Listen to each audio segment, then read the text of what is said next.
اعوذ باللہ السمیع العلیم من الشیطان الرجیم من ہمزہ ونفخہ ونفثہ کل من علیہا فان، جو کچھ بھی اس زمین پر ہے اس سب کو فنا ہے، اور ہر اس چیز کو فنا ہے جس کی ابتدا ہے، اس کی انتہا بھی ہے، اور اس کو فنا نہیں ہے جس کی ابتدا نہیں ہے، اور وہ صرف اللہ سبحانہ و تعالی کی ذات ہے، اس کے علاوہ کوئی نہیں ہے، باقی سب کو فنا ہے۔ اور عموماً یہ عقیدہ رکھا جاتا ہے خصوصاً دیوبندیوں میں اور بریلویوں میں کہ ایک ایسے ولی ہیں جو پانیوں پر مقرر کیے گئے ہیں اور ان کے لیے موت نہیں ہے، انہوں نے آب حیات سے پانی پیا ہے، وہ خضر علیہ السلام ہیں۔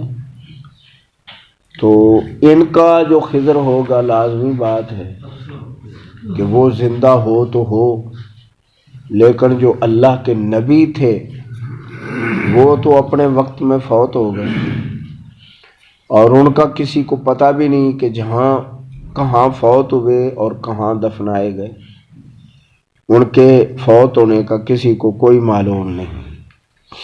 اور یہ جو عقیدہ رکھتے ہیں کہ وہ زندہ ہیں تو یہ جھوٹ ہے۔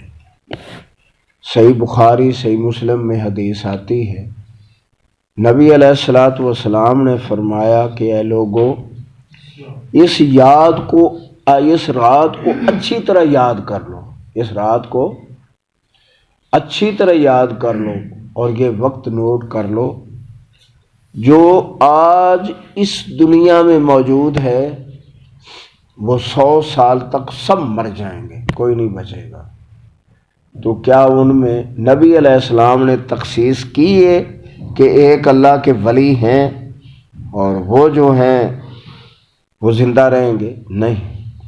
اگر پہلے کوئی ایسا معاملہ تھا بھی ان کے، حالانکہ وہ تو اپنے وقت میں موسیٰ علیہ السلام کے ساتھ ہی فوت ہو گئے، تو ان کا معاملہ چلا گیا، لیکن ایسا تھا بھی تھا تو آج نبی علیہ السلام نے فرما دیا کہ آج کے بعد 100 سال تک سارے فوت ہو جائیں گے، کوئی نہیں بچے گا۔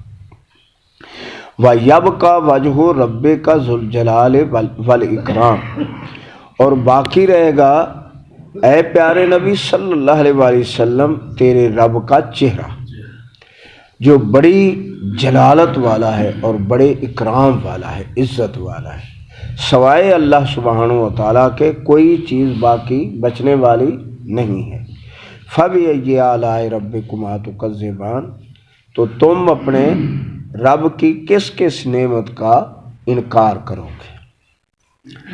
یسألہ من فی السماوات والارض، اس سے سوال کرتے ہیں، اس سے مانگتے ہیں جو بھی ہے آسمانوں میں اور زمین میں، تو اس سے مانگتے ہیں۔ تو فرشتے جو ہیں وہ بھی مانگتے ہیں، کئی چیزیں ہیں، مانگتے ہیں، سوال کرتے ہیں اللہ سے۔ مثلاً ہمارے لیے بخشش اور رحمت کا سوال کرتے ہیں، تو کس سے مانگتے ہیں؟ اللہ سے۔ اور پھر اپنی بھی بخشش کا سوال کرتے ہیں، لیکن اللہ سے کھانا نہیں مانگتے، پانی نہیں مانگتے، اپنے لیے رزق نہیں مانگتے۔ کیوں کہ اللہ تعالیٰ نے ان کو اس سے مبرہ کیا ہے، وہ کھانے پینے سے الگ ہیں، ان کی یہ ضرورت نہیں ہے، اور اولاد نہیں مانگتے کہ ان کو بیویوں کی بھی حاجت نہیں ہے۔ جب بھی مانگتے ہیں اپنے لیے خیر و برکت، رحمت، بخشش، اللہ سے سوال کرتے ہیں، اور اللہ کے بندے جو صالح ہیں زمین کے اندر ان کے لیے بخشش مانگتے ہیں، اور جو کفار ہیں، مشرکین ہیں، ان کے لیے لعنت اور پھٹکار اللہ سے مانگتے ہیں، ان کی تباہی کے سوال کرتے ہیں۔ تو یہ اللہ کی آیت یہ بتا رہی ہے کہ یسألہ من فی السماوات والارض، اس سے مانگتے ہیں جو آسمانوں اور زمین میں ہیں، اور یہ اللہ کا کلام برحق ہے، یہ سچی بات ہے۔ کل یوم ہوا فی شان، وہ ہر وقت کام میں مصروف رہتا ہے، کسی کو پیدا کر رہا ہے، کسی کو تندرستی دیتا ہے، کسی کو بیماری لگاتا ہے، اور کسی کے رزق میں اضافہ کرتا ہے، برکت دیتا ہے۔ اس طرح کے ہر وقت کام میں، اگر پیدا کرتا ہے تو پھر مارتا ہے، تو وہی زندہ کرتا ہے، وہی مارتا ہے، یہ اس کے کام ہیں، اس کی قدرت ہے، اس کے اختیارات ہیں، تو لہٰذا وہ ہر وقت کام میں مصروف رہتا ہے۔ فَبِأَيِّ آلَاءِ رَبِّكُمَا تُكَذِّبَانِ، تو تم اپنے رب کی کس کس نعمت کی تکذیب کرو گے۔ سَنَفْرُغُ لَكُمْ أَيُّهَا الثَّقَلَانِ، ابھی ہم تمہاری طرف توجہ فرماتے ہیں اے دو بھاری جماعتوں۔ تو یاد رکھیں یہ جو معاملہ ہے یہ بڑا تلخ ہے، یہ بڑا مشکل ہے، بہت بڑا ہے، یہ صرف لفظ ہی نہیں ہے، یہ اللہ کی پکڑ ادھر اشارہ ہے، اللہ کے حساب کتاب کا اشارہ ہے، اللہ کے سوالات کا اشارہ ہے۔ تو یہ بہت زیادہ سختی ہے اس میں کہ ابھی ہم تمہارے لیے فارغ ہوتے ہیں، توجہ کرتے ہیں، اے جنوں انسانوں تیار ہو جاؤ۔ یہ ذرا اب غور کریں کہ تیار ہو جاؤ، یہ دھمکی ہے مالک کی طرف سے، تنبیہ ہے مالک کی طرف سے کہ سیدھے ہو جاؤ اور ڈھیلیں چھوڑ دو۔ فَبِأَيِّ آلَاءِ رَبِّكُمَا تُكَذِّبَانِ، یا معاشر الجن، اے جنوں کی جماعت، والانس، اور انسانوں، ان استطاعتم، اگر تم میں قوت ہے، ہمت ہے، طاقت ہے، تو کیا کرو، ان تنفذوا من اقطار السماوات والارض فانفذوا، تو اگر نکلنا چاہتے ہو میرے آسمانوں اور زمین کے کناروں سے تو نکل جاؤ۔ آگے پہلے کیا فرمایا کہ ہم تمہارے پکڑ کے جو ہے انداز وہ قریب کر رہے ہیں، تمہاری پکڑ کے دن آ رہے ہیں، تمہیں ہم پوچھیں گے، اور ساتھ ہی فرمایا کہ اگر تمہارے اندر ہمت ہے تو میرے زمین کے اور آسمان کے کناروں سے بھاگ جاؤ۔ اگر تمہارا کوئی الہ ہے، اگر تمہارا کوئی اور جائے پناہ ہے، اگر تمہیں یہ دعویٰ ہے جیسے تم کہتے ہو، تو یہ تمہارے بھروسے اور تمہارے ہیں الہ، تو پھر اپنے اپنے الہ کی وادی میں اور اس کے آسمان اور زمین میں، سورج چاند میں چلے جاؤ، میری زمین چھوڑو۔ تو یہ بھی بہت زیادہ تنبیہ ہے انسانوں کو۔ اللہ تعالی ہمیں اپنا تابع دار بنا کے رکھے، آمین۔ تو لہٰذا ہمت ہے ہی نہیں، آج تک کون ہے؟ تو بہرحال یہ تنبیہ ہے سب انسانوں کو اور جنوں کو، لیکن مومنوں کو بہت زیادہ معاملہ ہے اس سے۔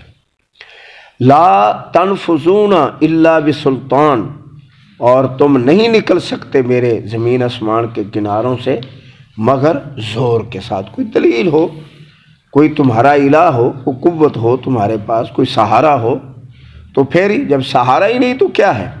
فَبِأَيِّ آلَاءِ رَبِّكُمَا تُكَذِّبَانِ یُرْسَلُ عَلَيْكُمَا شُوَاظٌ مِّن نَارٍ، چھوڑ دیے جائیں گے تم پر شعلے من نار، آگ کے۔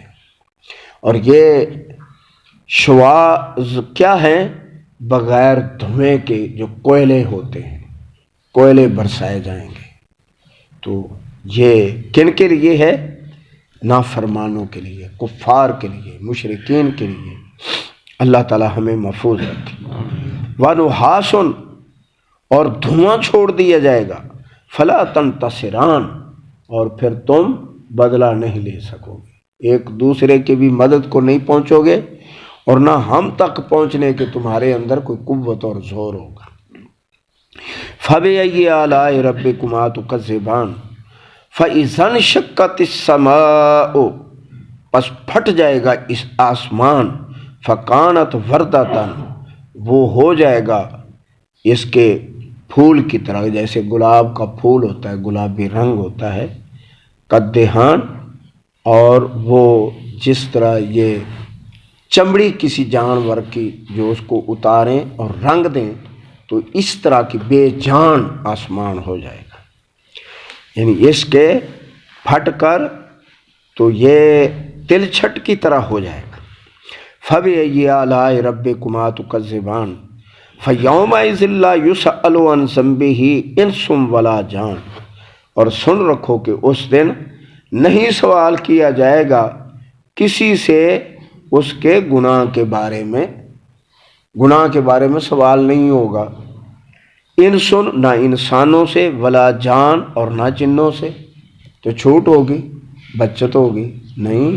آگے سنیں آگے کیا ہے، فَبِأَيِّ آلَاءِ رَبِّكُمَا تُكَذِّبَانِ يُعْرَفُ الْمُجْرِمُونَ بِسِیمَاهُمْ، پہچان لیے جائیں گے مجرم اپنے چہروں سے، چہروں سے ان کی پہچان ہو جائے گی، کیونکہ اللہ نے کئی جگہ فرمایا ہے کہ مجرمین کے چہرے وہاں سیاہ ہو جائیں گے، مومنوں کے چہرے چمک رہے ہوں گے۔ اس دن کتنے چہرے ہیں جو خوش و خرم اور تازے اور چمک ہوگی، اور کتنے ان پر سیاہی ہوگی اور جھکے ہوئے ہوں گے، آنکھیں نیچی ہوں گی۔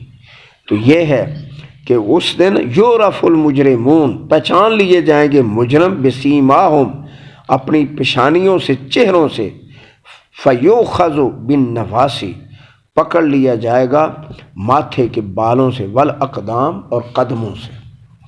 بعض مفسرین نے لکھا ہے کہ بال یہ پکڑ کر سامنے والے، یہاں ہی شرف ہوتا ہے نا لڑکوں کا، چھترے کی طرح سر مارتے ہیں، یہاں بناتے ہیں، وہ یہودی کو دیکھا، ایکٹر کو دیکھا، جس کو دیکھا، ہندو کو دیکھا، اور مسلمانوں کے بچے بھی یہ کام کر رہے ہیں۔ تو یہ پکڑ لیا جائے گا، یہ سر کے بالوں سے اور قدموں سے جکڑ لیے جائیں گے۔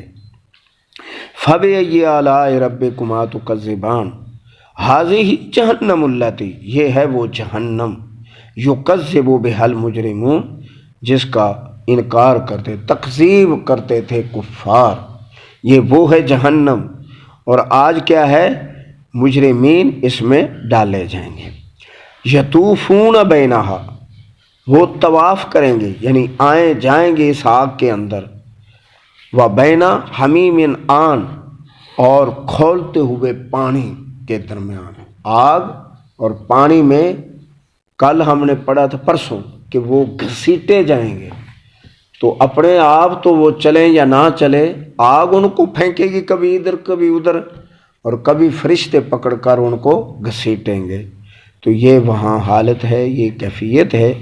اعاذنا اللہ یا رب العالمین، اللہ ہمیں محفوظ رکھے اور بچائے، ہمارے ایمان اللہ مضبوط کرے، اور اعمال کے اندر اللہ تعالیٰ جو ہے اصلاح اور تندرستی پیدا کرے، آمین۔